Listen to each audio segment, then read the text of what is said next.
All the way along there.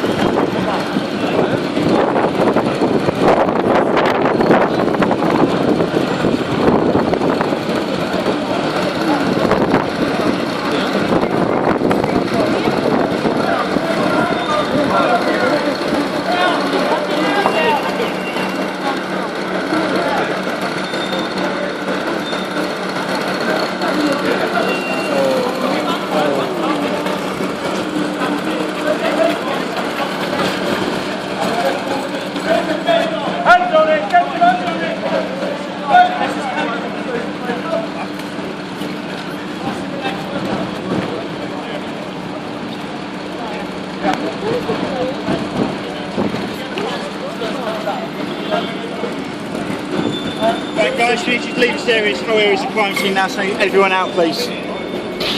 Crimes? Everyone. You always zoom in on this shit, huh? How's it crimes? So it's a crime? There's that thing, look. It's got pattern at the very top.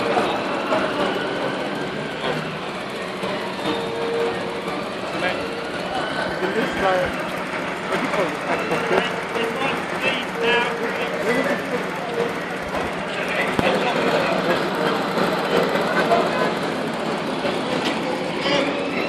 So guys, keep walking, keep going, keep the area clean.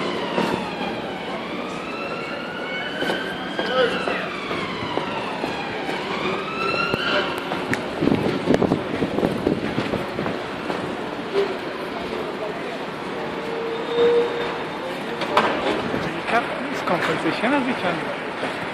It's a large payout.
That is crazy, man. How did that happen?